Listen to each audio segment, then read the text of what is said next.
Gaur Bhaktivedanta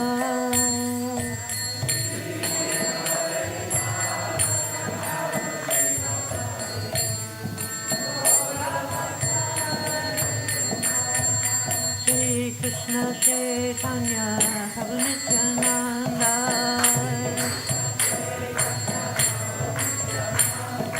Shri Advaita Gadadhar Shivasari Gaur Bhaktivedanta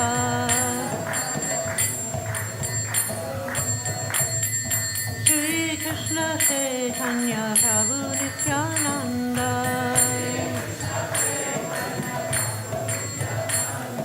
Shri Advaita Gadadhar Shivasari Gaur Bhaktivedanta Shri Advaita Gadadhar Shivasari Gaur Bhaktivedanta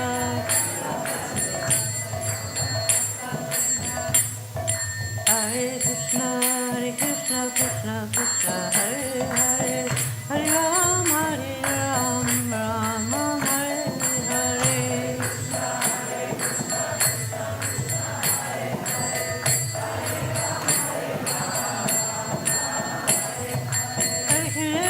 Hare Krishna, Krishna Krishna, Hare Hare, Hare Ram, Ram Ram, Hare Hare.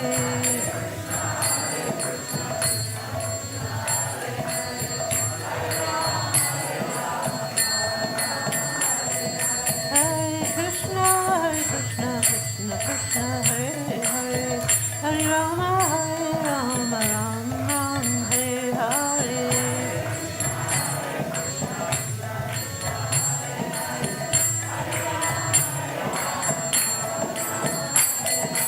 Krishna Krishna, Hare Hare, Krishna Krishna, Hare Hare, Krishna Krishna, Hare Hare, Ram Ram, Hare Hare, Ram Ram, Hare Hare, Ram Ram, Hare Hare, Hare Krishna, Krishna Krishna, Hare Hare, Hare Ram, Ram Ram, Hare Hare.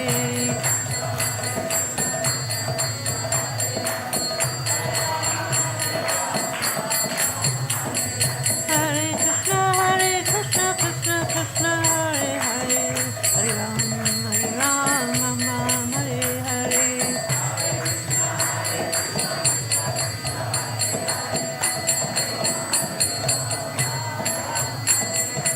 Om Namo Bhagavate Vasudevaya.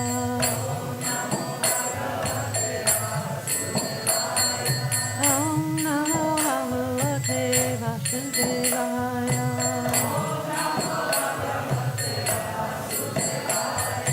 Om Namo Bhagavate Vasudevaya.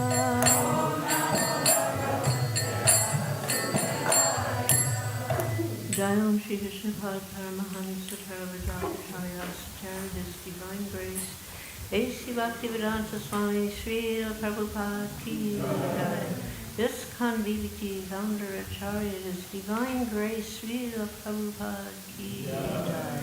Prantaraj Sri Chaitanya Sakamita Ki Jai. Gaur Premanandi Hari Hari Bol.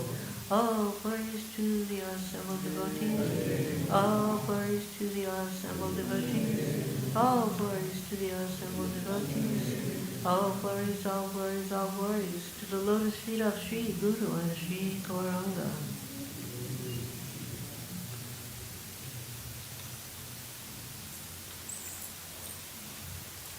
So there are two verses. One has a modest purport, and the other has no purport. So it is from the Madhya Lila, 3rd volume, chapter 15, text 243 and 244. So the word by word and transliteration for text 243. To me, you. Ta, certainly. Ishvara, the Supreme Personality of Godhead. Muni, I. Shudra Jiva, insignificant living being. Chara, worthless. Ekagrasa, one small quantity. Madhukari, as collected by the bees. Karaha, please do. Angakara, accept. Tumitaishvara Muni, Tumitaishvara Muni, Tumitaishvara Muni, Shudra Jiva Chara, Shudra Jiva Chara, Shudra Jiva Chara, Tumeitaishvara Muni, Shudra Jiva Chara, Ekagrasa Madhukari, Ekagrasa Madhukari, Ekagrasa Madhukari, Karaha Angikara, Karaha Angikara, Karaha Angikara, Ekagrasa Madhukari, Karaha Angikara, Tumita Ishwara Muni, Shudra Jiva Chara, Ekagrasa Madhukari, Karaha Angikara.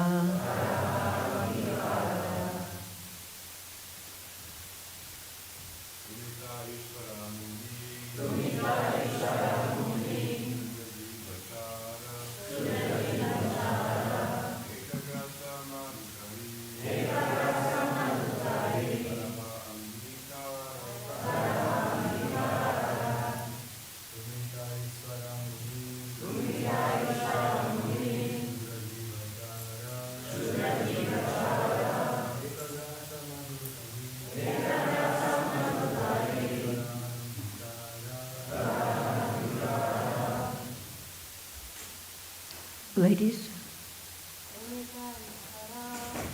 Tumitaishvara,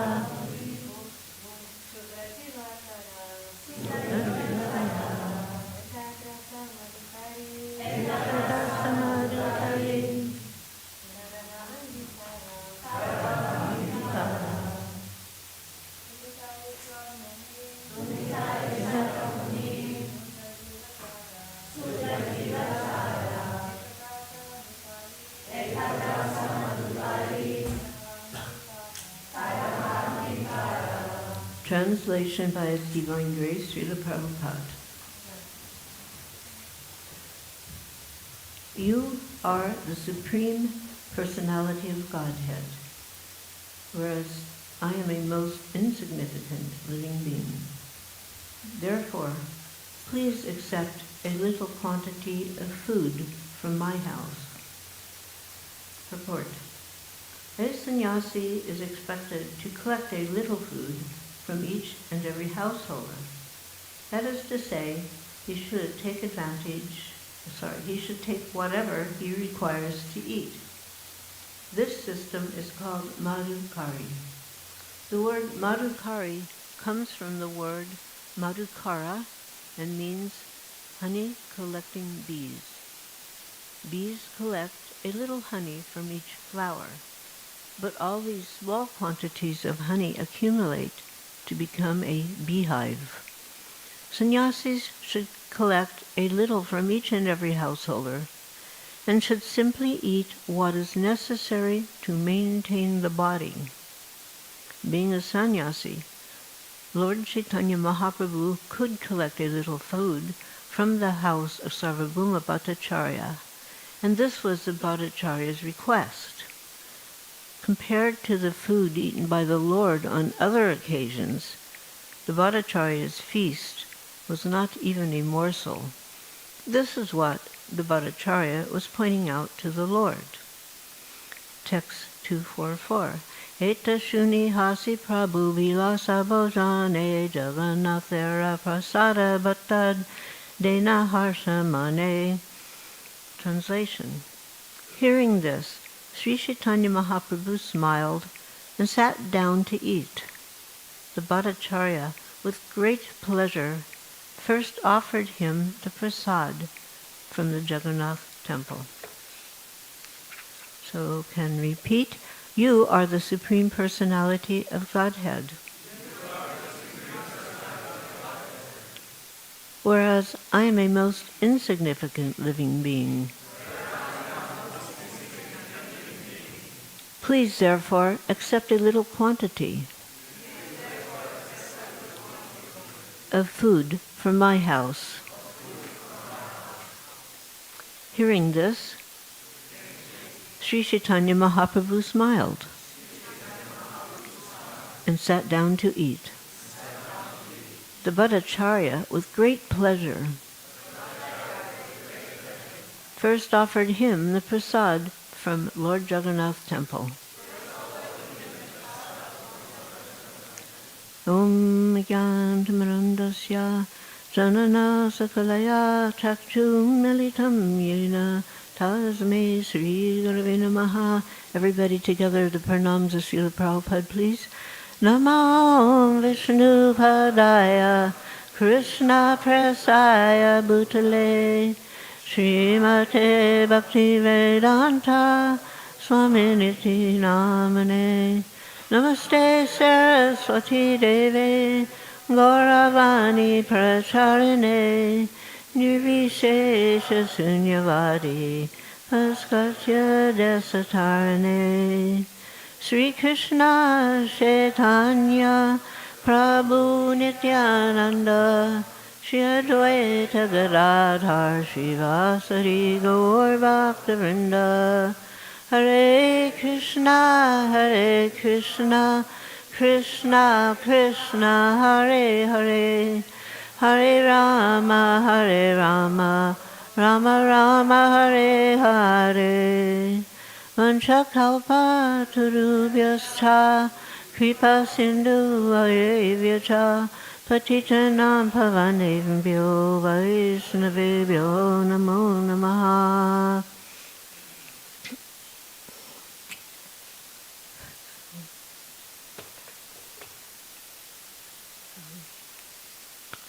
So actually yesterday, Vishaka and I were remembering the installation of Panchatattva in Mayapur. And I don't, was anybody here at the installation ceremony? Right. So you know it was massively well attended. And different arrangements were made for what you might politely call crowd control, to keep some kind of order in the house. And at the time I was a GBC member. I retired January 1st of this year. So I was a GBC member, and we had a section, the VIP section. And so we were up in the front. And then there was cordons, to keep that section to the people that should be there. And it went on. And then because there was definitely not enough room in the temple, outdoor there were many tents with large monitors so the people outside could see. And there was also different arrangements for fire yagas. I forget the number, maybe it was like 108, but there was a lot of fire yagas going on out there.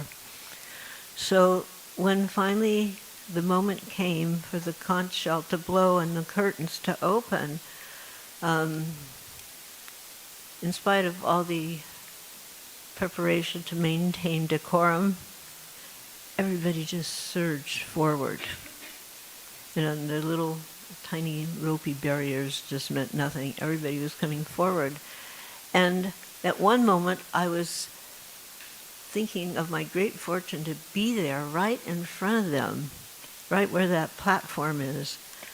And now my great fortune was turning to great distress because I was getting crushed against the platform, and I couldn't breathe. But then my distress kind of switched over, and I'm thinking, this is a great situation to be in. I can just leave my body right here. And just as I was thinking that, somebody started pulling me up on the platform, and suddenly I'm standing in front of Srivas. And suddenly somebody's putting an arti tray next to me and telling me, you will do the arti to Srivas. Now, I don't know if that had been a plan all along, but suddenly, I didn't know about it. But there I was myself. Vishaka was there with Gadadhar. Swaha, the wife of Ambarish, was there. Ambarish was there, and I forget one other. So we had that very ecstatic experience of, in a very quick amount of time, being fully convinced this was it, and being in such a perfect place to being able to offer the arti to Srivas. And of course the whole arrival of the Panchatattva was something that was worthy of eventually there's going to be a postgraduate, you could say, like we have our the Leela of Prabhupada Leelamrita. But I think there's going to be a Leelamrita of the entire ISKCON organization, at one point. And because there are just so many incredible pastimes that have occurred due to Srila Prabhupada's unfathomable mercy upon all of us, So that time won't occur in my lifetime, but it could be occurring in the lifetime of some of you. And you'll be hearing more about these incredible pastimes, some of which are just waiting to be told. They're hidden at the moment, they haven't manifested. Anyway, Lord Chaitanya, after taking sannyas from Keshava Bharati in Katwa, went to Shantipur. And then from there he went on to Puri. And when he arrived at the Taronala, it's a bridge with 18 arches, and it marks the entrance to the town of Jagannath Puri. The Lord saw the temple spire, the indication that here is the temple and you can see it from some distance. And he saw that, and he had an immediate vision of Krishna. So he started running toward the entrance of the temple. He ran into the temple, running towards the deity of Jagannath, and his intention was to embrace him. And as he came closer to the altar, he suddenly fell down in a faint, unconscious. And the temple watchman and the Savyats saw him lying there on the temple floor, and they were thinking, he's just some itinerant, vagrant person. And they, in their true Jagannath Puri style, were preparing to beat him and evict him from the temple. And Jagannath Puri is not a fuzzy-wuzzy place to go, particularly in the temple, And if you don't fit their standard, if they decide you shouldn't be there, not only will you be ejected, but you'll get a good thrashing on the way out. Many devotees who have tried to get in and have gotten a little way in only to be discovered. They've had the Jagannath Puri mercy. So, Vasudeva Sarvabhauma, he was named Vasudeva Sarvabhauma, he happened to be there, and he stopped them. And it wasn't that he had any knowledge of Mahaprabhu at that point, but he was impressed by the beauty of the Lord, as well as by the manifestations of his spiritual ecstasy when he saw Lord Jagannath. So he understood this was no ordinary person. And with the help of his disciples, and the temple guards, Sarvabhauma had the unconscious Lord transported to his own house. And he was very anxious about the condition of the Lord. So he placed a little tuft of cotton, he was scientific. He put a little tuft. He didn't need some big machine. He didn't need some, big degree. He put a little tuft of cotton under his nose, and he noticed that there was a little bit of movement, which indicated that the Lord was breathing. So in the meantime, backstory, Nityananda Prabhu, Mukunda Datta, and Jagadananda Pandit and Damodar Pandit arrived at the Lion's Gate. And they were looking for Lord Chaitanya. And they were told that he had been removed from the temple and taken to Sarvabhauma's house, but they had no idea, where that would be. But at the same time, just as that, okay, we're here, where's the Lord? We don't know. No, he's at Sarvabhauma's, where's that? We don't know. At the same time, Gopinath Acharya, the brother-in-law of Sarvabhauma, passed by. And because he was also from Navadvip, the devotees recognized him, so they quickly filled him in on the news of the Lord's sannyas and coming to Puri.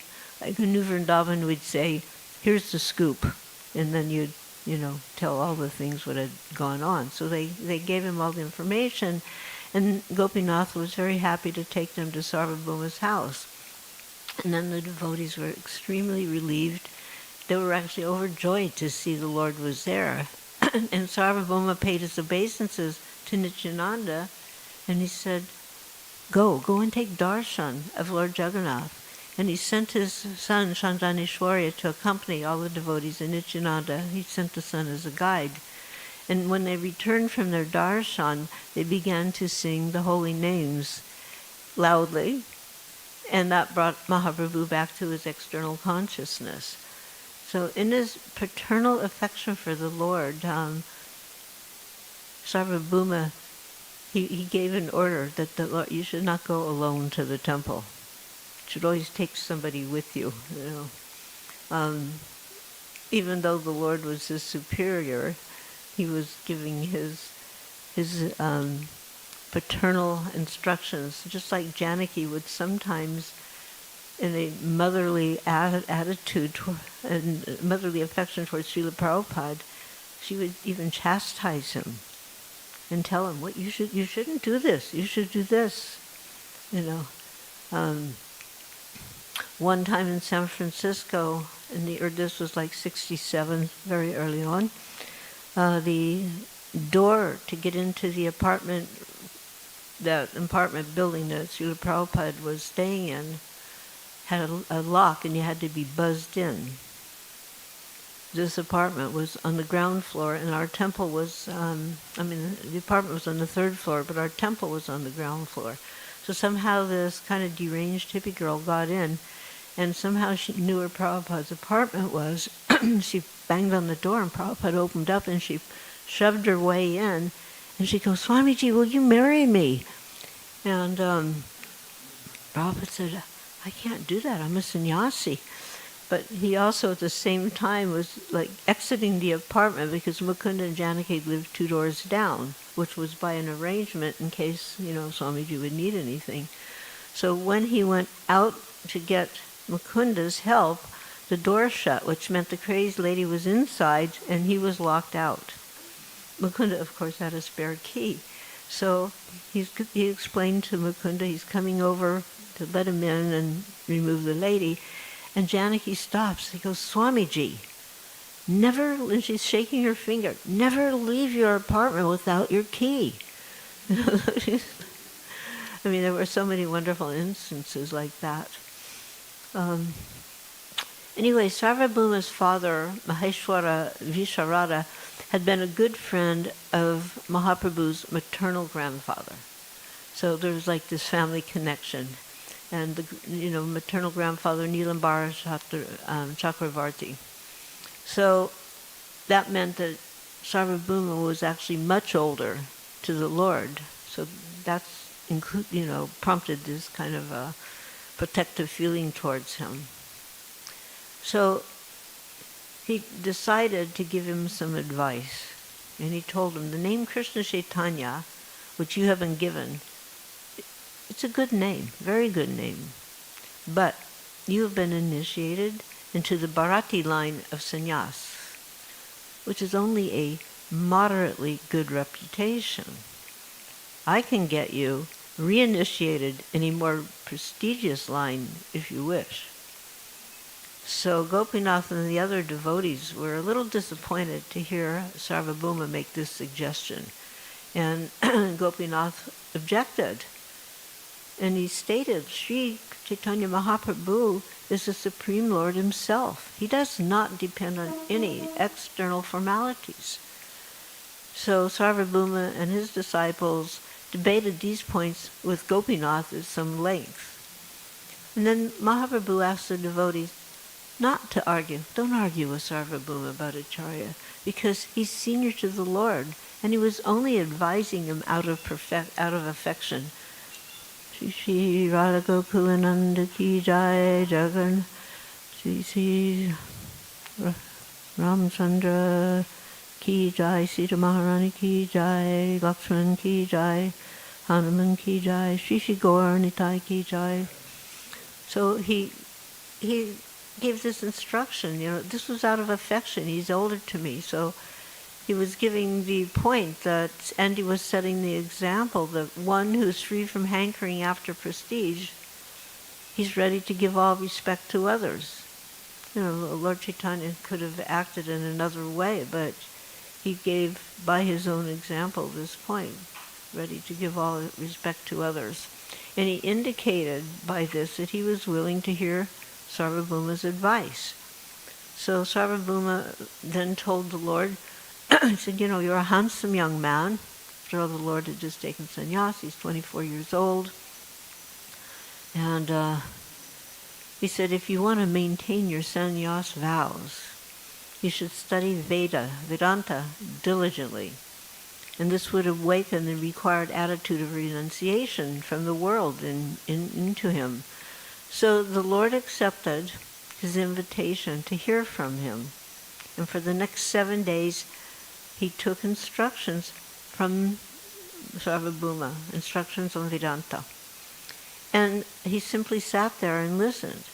So when Sarvabhauma saw that Mahaprabhu was not taking any questions, he wasn't asking any questions, just silently listening, he said, the study of Vedanta is very demanding. And a student who wishes to understand this material properly is generally advised to ask questions to clarify difficult areas. So that sounded somewhat reasonable, but the Lord, he replied in another way, because you told me to listen, not to ask any questions. So I've been listening. I find no difficulty understanding the meaning of the sutras, for they are self-evident as the sun.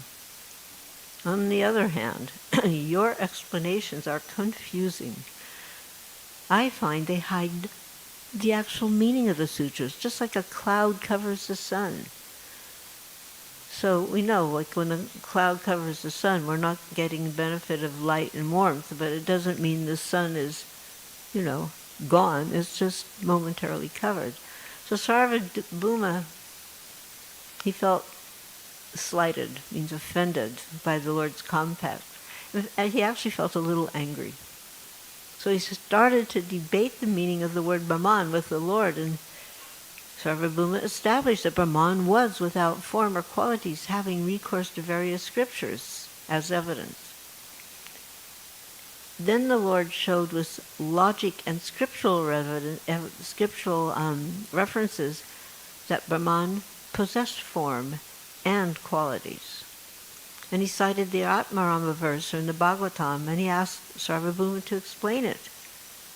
So the verse, that even those silent sages who are fully satisfied and freed from bondage perform causeless devotional service to Lord Hari, whose pastimes are wonderful, for such is the glorious nature of his qualities. So this is from 1st Canto 710. So Sarvabhauma gave 9 different explanations of the Atmarama verse. And after that, Mahaprabhu put on a display of superhuman scholarship by explaining the same verse in 18 different ways without even touching on those meanings given by Sarvabhauma. So the scholar was astounded and he became speechless.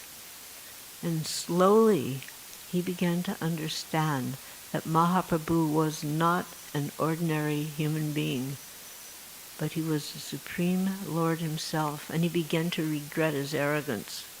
And he finally fell down at the Lord's feet, begging him for forgiveness.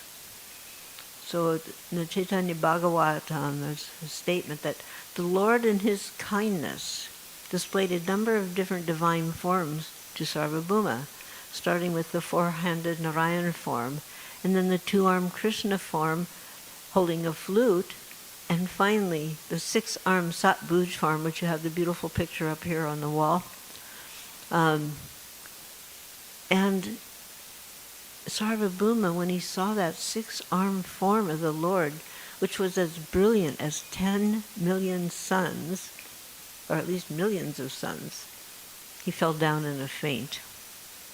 So after seeing these divine manifestations, Sarvabhauma Bhattacharya wrote 100 Sanskrit shlokas. And he wrote 2 of those verses down on a palm leaf, and he sent them to Mahaprabhu through Jagadananda Pandit. And Jagadananda Pandit, he took the precaution of writing those verses on the doorway before showing them to Mahaprabhu. And as a result of this foresight, the verses were preserved. Because when Mahaprabhu received the palm leaves with the verses, he tore them up, as soon as he saw them. But the devotees saw the verses written on the door frame, and they memorized them. So those verses are, "Let me take shelter of the Supreme Personality of Godhead, the ocean of transcendental mercy, Sri Krishna, who has descended in the form of Lord Chaitanya Mahaprabhu to teach us detachment, real knowledge, and his own devotional service." So one day, not long after, Mahaprabhu came to Sarvabhauma's house with Jagannath Mahaprasad, and he offered it to him. And Sarvabhauma hadn't, at that point in the day, he hadn't yet bathed, he hadn't cleaned his teeth or performed the morning rituals. In spite of his ritually, according to ritual, he was in an impure state. He joyfully, immediately honored the Mahaprasad, and he quoted a verse from the Padma Purana. One should honor prasad as soon as one receives it, whether it is dried up, stale, or brought from the altar. Brought from afar. So in this, there should be no confusion. There should be no consideration of time and circumstances. So that was a wonderful realization. And actually you could have a book. There's much written about Jagannath Prasad. You can find, I don't know if you're familiar with the work by Madhavananda. He's got one whole issue of the Krishna Katamrita that's dedicated to Jagannath Prasad. And in general, Prasad, here's just saying honor Prasad, so it didn't specify Jagannath, but Prasad. Srila Prabhupada explained as a householder, even though he had his own deities in his house, he would go to a temple, a nearby temple, and he would pay some donation. He would give a donation just to get the temple prasad of the deities. Because in your home, you may be following as close as you can, but there's going to be some discrepancies just to the nature of, the Grihastha life, especially you have kids and he had kids. So he'd go to the temple and honor prasad, give a donation. So Mahaprabhu was really delighted to see that Sarvabhauma had developed faith in Mahaprasad. and immediately started to dance in ecstasy, and Sarvabhauma joined him, and the two of them were dancing madly. Just like today during this kirtan, there was many of you dancing madly, happily, joyfully. So Sarvabhauma joined them, and two of them, they were dancing madly, shedding tears and trembling in their divine joy. Now, I don't know if any of you were to the point of shedding tears or the hairs on end, but certainly you were experiencing some great ecstasy in chanting Krishna's holy name and dancing. So Mahaprabhu said, "Today I have been transported beyond the three worlds, and I've been taken to Vaikuntha. All my desires have been fulfilled simply because Sarvabhauma has developed faith in Mahaprasad." You know. And as a result of this, his attitude, Sarvabhauma's attitude was also changed. And his conversion, it was like a conversion on that day. So he recited a verse of the Bhagavatam, and in that verse, in his newfound ecstasy and realizations, he changed one word. So I think nowadays we also have, Joy, we also have people that like to change words from the Holy Scriptures, and some of us don't appreciate it very much. So he altered one word. So the verse is well known, 10:14:8. There's, Tate nukampam susamekat samano bunjana evatka kritam vipakam hridvag vapurbir vidatan namaste. And here's where he changed, jiveta yo bhakti padesa dayabak. So in the original version, it's not bhakti pade. And the verse in English, one who lives his life while joyfully seeing everything as your compassion, meaning the Lord's compassion. So one who lives his life while joyfully seeing everything as your compassion, even as he experiences adverse conditions arising from his past deeds, and constantly, nonetheless, he constantly pays obeisances to you with his mind, words, and body, is certain to inherit a place at your lotus feet, the object of all devotion. So the original word was mukti pade, and he changed that mukti pade to bhakti pade. And Mahaprabhu explained that there's no need to change the words of mukti pade, the source of liberation. It's an epithet for Krishna. And Vasudeva answered, "You're quite correct to say that the words Muktipade refer to Krishna, but the word mukti was used customarily in the sense of impersonal liberation, and thus it didn't bring the same great pleasure as the word bhakti." So that, for someone who's maybe not quite as astute, that may ring a bell. Yeah, that's right. But that's not how you approach Shastra, and particularly if your books are coming to you from Jagat Guru Srila Prabhupada, one should be very circumspect. So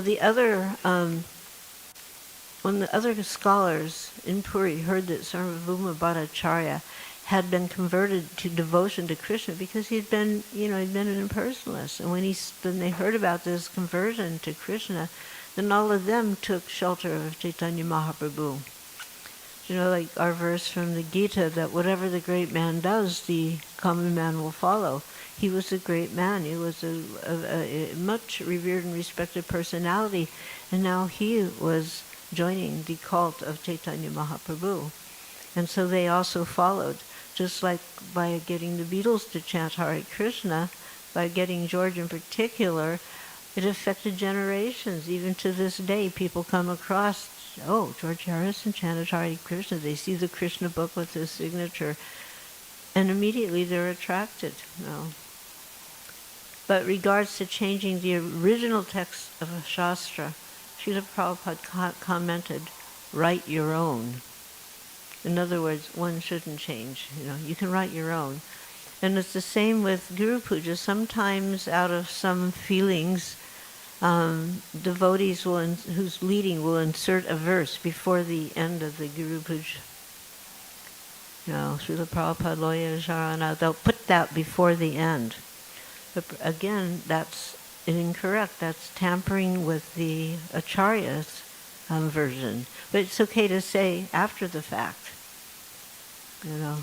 So some subtle things are there, and it's good we are aware of them. So Mahaprabhu took sannyas in the month of Magh. He arrived in Puri in the month of Falgun, and he delivered Sarvabhauma Bhattacharya in the month of Chaitra, and then he left for South India in the month of Vaishakha. So before leaving, Sarvabhauma gave the Lord two things, a cowpin and a bahirvasha. So the cowpin, I think you all know, and the other one, bahirvasha, is the top piece. He gave these two pieces of cloth, and he requested the Lord to visit Ravananda Roy on the banks of the Godavari River. So there was a point in time during Sarvabhauma's impersonal infection disease, he had mocked Ramananda Roy. When they were having a discussion about devotional sentiment, and he mocked him. And now by the mercy of Lord Chaitanya, he was able to recognize him for what he was. And he could realize that Ramananda was a very highly advanced devotee of Krishna. So he suggested to Mahaprabhu that when you go there, speak with this person. Afterwards, Ishwara Puripad's disappearance, so that was the Guru of Lord Chaitanya. His two disciples and personal servants, which was Kashivara and Govinda, they came to Puri specifically in order to serve Mahaprabhu, and this was an instruction they had got from Ishwara Puri. So when Sarvabhauma learned that Govinda was a Sudra, he asked Mahaprabhu why his guru had taken a person of a lower caste as his own personal servant. He couldn't understand that. And Mahaprabhu answered that the Supreme Lord is completely autonomous, and his mercy does not take anyone's caste or creed into consideration. Service performed out of affection is thousands of times better than that which is performed out of a sense of duty or reverence. Just like Srila Prabhupada told one of our devotees here, that when there's love, you'll gladly do anything. Otherwise, okay, here's your duty, I have to do this. You do it. But when there's love, you'll gladly do anything. So here Mahaprabhu is also asserting that. So then Krishna took, there was the example when Krishna took his meal in the home of Vidura, so-called lesser, So Mahaprabhu, he explained, my Guru's personal servant, Govinda, is an object of reverence. Therefore, it's improper for me to accept the service from him. On the other hand, my Guru has ordered me to accept his service. He's ordered Govinda to serve me. So what should I do? And it's Guru's orders. What should I do? And Sarvabhauma astutely replied that one should never ignore the orders of the spiritual master. The scriptures say this is the supreme guiding principle. So even though there appeared to be some contradiction, on the one hand, the order of the spiritual master is always the highest principle to be understood. And he responded to the Lord's request for advice by saying, one should never ignore the orders of the spiritual master. Scriptures say this is the supreme guiding principle. In other words, he told them to take the service of Govinda. So, what is the ending time? Huh? 9. Okay. So, when Mahaprabhu was traveling through South India, Hare Krishna.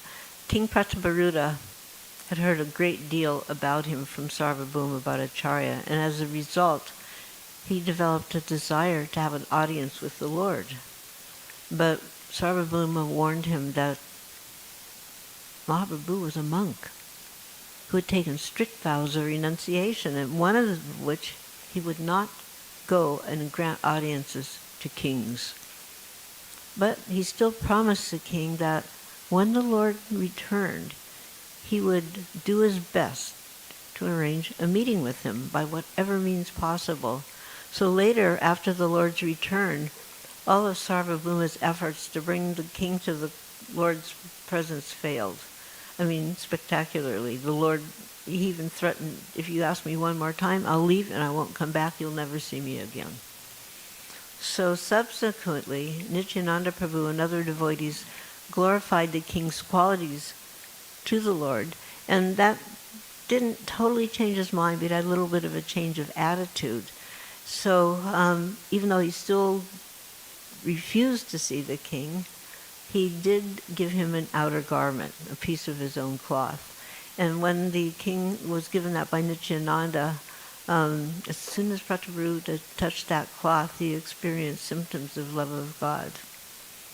So when the Lord's Bengali associates returned to Godadesh after Chaturmas, Sarvabhauma Bhattacharya invited the Lord to eat at his house, and he wanted him to come for an entire month. And the Lord refused. That's not proper. It's against the principles of a sannyas. So then Sarvabhauma and his disciples, they were debating this point with Gopinath. And then Sarvabhauma agreed to reduce the invitation to 20 days, then 15 days, and still the Lord turned him down. And then finally he agreed to go for 1 day only. That little pastime reminds me of us when Prabhupada was first saying, okay, chant 64 rounds. And that was not something that was going to happen. So then he goes, okay, was it 54? 50 round, couldn't happen. And so finally it goes down to 16, and that was like the bottom line. That's it. No more reduction. So in the same way, he agreed to go once. So then Sarvabhauma continued to press him to accept more than one invitation, and finally he agreed. He would go 5 times a month, 5 days in the month, he agreed. And then Sarvabhauma said, it's going to be very difficult if you come with your entourage. There'll be so many guests. So he said, please, come alone. Just come alone, maybe with Sarup Damodar. In that way he could serve him very nicely. So he had a good wife, Sarvabhauma's wife, and good cook. So Mahaprabhu came, he sat down. Sarvabhauma had made such nice arrangements, put a nice white cloth over, set a piece of white wood table, and put uncut banana leaves from a mature tree upon which he placed all the different preparations. And when Mahaprabhu saw these preparations that were made for the offering for Radha and Govinda, he praised Sarvabhauma for his efforts. In fact, I think he asked him because he saw the tulsi leaf, so he said, this has been offered. And he said, yes. So he sat down to eat. And then there was this pastime with Amoga, with Sarvabhauma's son-in-law, who was like a pretty, on one hand he was pretty unfortunate. His name was Amoga. And he came to check it out. And Amoga had the disease of criticism. So he saw all this food. And he just started fault finding. And actually he was such a fault finder that Sarvabhauma kept a stick in his house to chase him away. So he didn't want to disturb the Lord. So somehow he got in and he sees the lavish feast and he begins to criticize. There's enough food here to satisfy 12 people, yet this sannyasi is going to eat it all by himself. So Sarvabhauma flared up in anger, and he took his stick and he was ready to, have a go at Amoga, and Amoga just took off running. And the Sarvabhauma's wife was just, oh my God, her son-in-law insulted the Lord. she began to just, cry and flail herself, beat her chest, and she kept saying, may I become, may nothing become a window, may nothing, that was the daughter, so for a mother to say, may my daughter become a widow, that's a pretty heavy condemnation, but that was the intensity of the situation. So what did Lord Chaitanya do? He just laughed. He laughed off Amoga's trivial criticism, and he tried to pacify Sarvabhauma and his wife. So the next day, what happened? Amoga came down with cholera. And Sarvabhauma thought that justice was being done. He was quite pleased with this, He thought it was suitable punishment for the offensive words spoken by his son-in-law.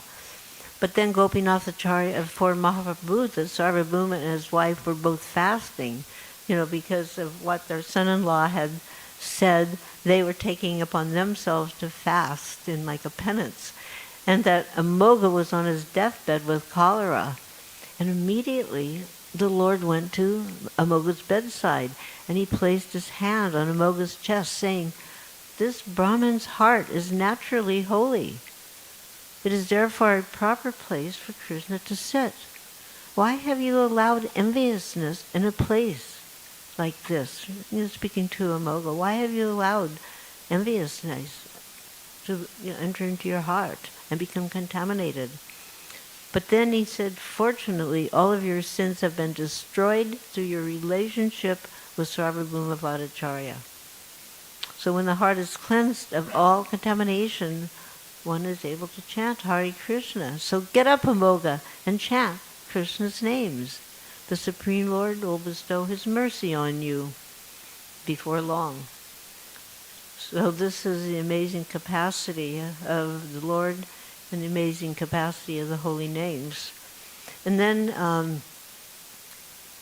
immediately after the Lord's touch, immediately after his compassionate words, they had an immediate effect on Amoga, and he rose up and he started chanting. So the 8 symptoms of ecstatic love manifested on his body, and he remembered his offensive words to the Lord, and then he started to feel great remorse, and he began to slap himself on his cheeks with both hands until his face became swollen. And then Gopinath Acharya had to stop him, and the Lord told Amoga, you're very dear to me due to your relationship with Sarvabhauma. Everyone in Sarvabhauma's house, even the servants, are dear to me. Even his household dog is dear to me. So I have not. So will I not have affection for his relatives?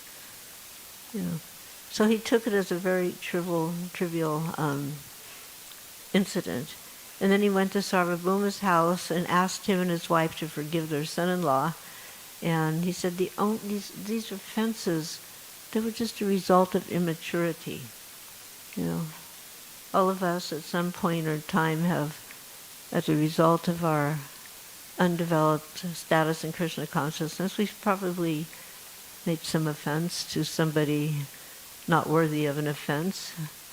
But at the same time, if the person is mature, they'll understand that, this person's a little immature.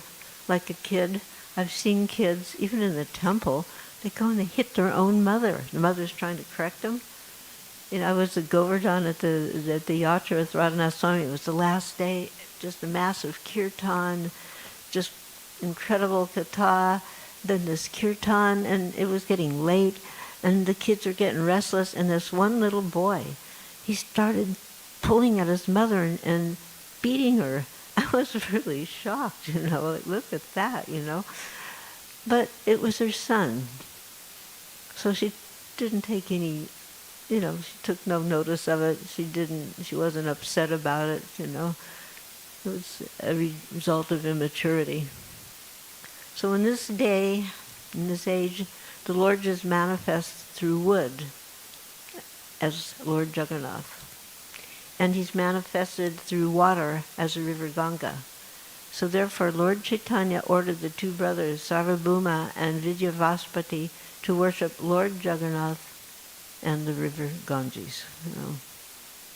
So that's the blissful order, and this is the end of my efforts to put some face and actions on the name Sarvabhauma Bhattacharya.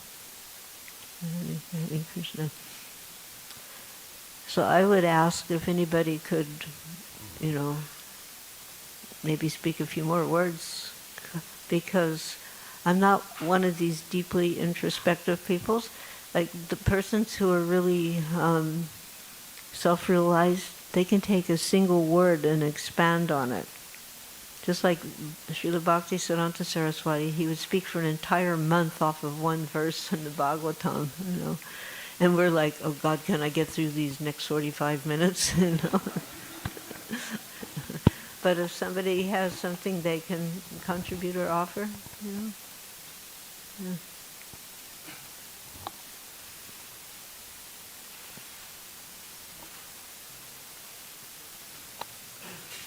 It's from Sarvabhauma Bhattacharya's 100 Names. There's one called the Sri Krishna Chaitanya Divadasanama Stotram. It goes like this. Chaitanya Krishna Chaitanya Gauranga Davijanayakaha Yatinam Dandanam Jeva Nayasanam Chasiromani Raktam Bharadara Sriman Navadeep Sudhakara Prema Bhakti Parasjeva Shri Sachinandanas Tada Divadasa Satani Namani Trisandhyam Yaha Patennara Tasya Vansa Susiti Siyat Bhakti Srila Padam Bhujay. And if anybody looks up that on the thing, you'll see the word for word translation saying the glories. And if you say these glories 3 times a day, morning, noon, and evening, and you get Krishna praying. So look up that one. Thank you very much. You're so fortunate to have a clear memory. My memory, even as a young person, was quite deplorable. And as an older person, it's even worse. Thank you so much.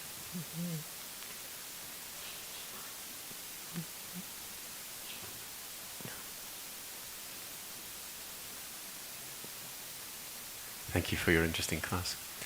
I've got a question about, you mentioned Sarvabhauma pet dog, right? It's mentioned about the dogs. And I think I've seen something about Srivas has a pet dog as well, or they talked about the pets in the houses of these advanced devotees. Can you put this closer? Yeah, I'm just saying, we tend to have this concept that, dogs are unclean, we shouldn't be associated with them, and animals in general. But we see, for example, Sarvabhauma Bhattacharya talked about the pet dog, and I think Srivas pet dog, we know about, I think Kashi Mishra, was it Kashi Mishra had a pet dog?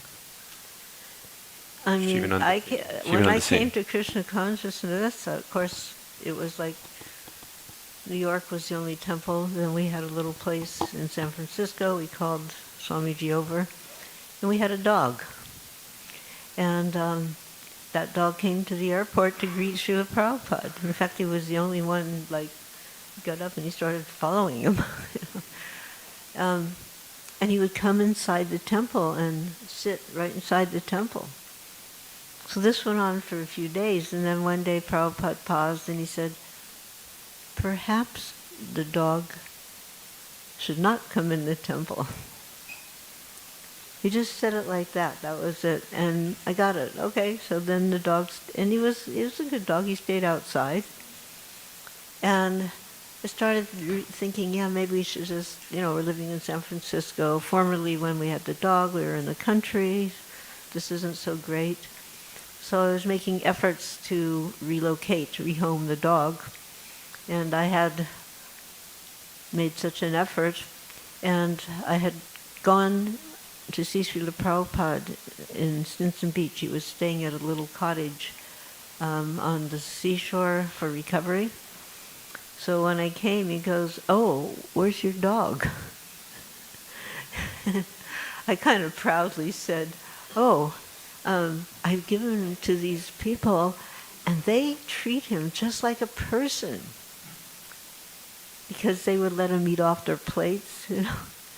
So I'm saying this with, I think, a little pride. I gave him to these people, and they treat him just like a person. And Prabhupada very calm, the dog is a person. And then I'm like, no, but they, I'm trying to, no, but they treat him like a real person. Dog is a person. Not to be outdone, I tried one more time, and he goes, dog is a person. And then, spirit, soul, dog, spirit, soul. Get it, he's a person. But, not every, just like you don't invite every person in your house. In fact, some persons you probably don't even permit in the temple. Just, there's sometimes you have that discrimination. So Krishna had a dog, Bhaktivedanta Thakur had a dog, but they didn't come in the house, they didn't come in the temple.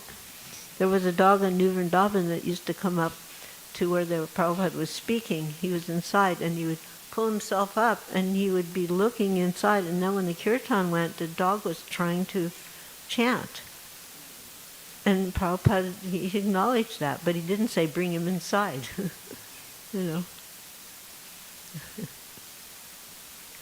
Dog kata.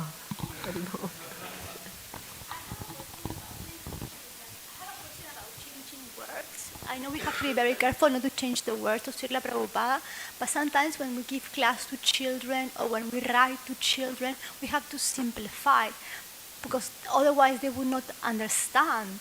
So how to continue simplifying, but at the same time not changing the words, because sometimes children need this short version, simple version of a pastime in order to understand it, especially when they are like under 10s. Yeah, children are not going to take to deep, high-level philosophy. In fact, I'm sure there's a number of people in this room, including myself, who are not really capable of going into great, detailed, high-level philosophy. But there's still some basics, and we understand them, And I think there's several children's books that do this very nicely. They give a presentation of Krishna and his pastimes and his philosophy in such a way that it's understandable, and without changing anything. There's one thing, though, I do have to say, and this is coming from Prabhupada, that Krishna should not be portrayed as a cartoon. Krishna is the Supreme Personality of Godhead. He's not a cartoon. And in Prabhupada's words, he should be realistic. So otherwise, he'll become a laughing stock. When you see a cartoon, what is it? Ha, ha, ha, But Krishna is the Supreme Personality of Godhead. And then you make keychains, and you put his face on a watch and stick a dial on it. And you put your keys on it, and you have your dirty hands everywhere and holding on to Krishna, the Supreme Personality of Godhead. So there's these things that appear harmless. They're a little subtle, but actually we need to be conscious of them. Krishna conscious, the Supreme Personality of Godhead.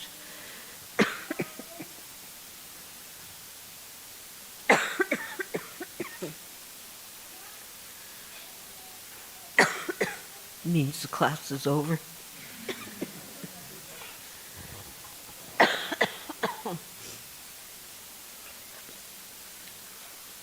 Yeah, so thank you very much.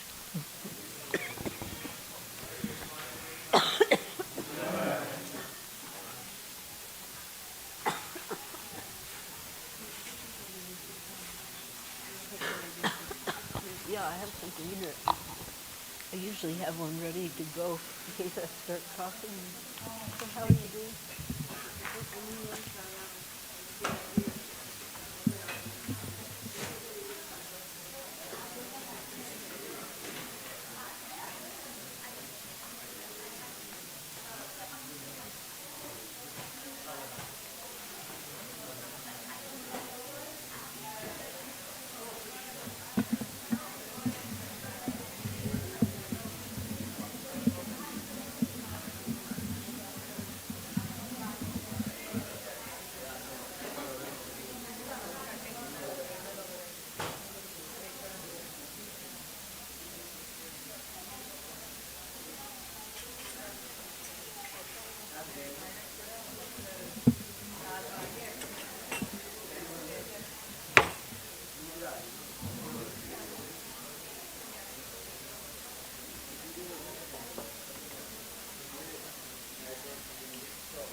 Bye.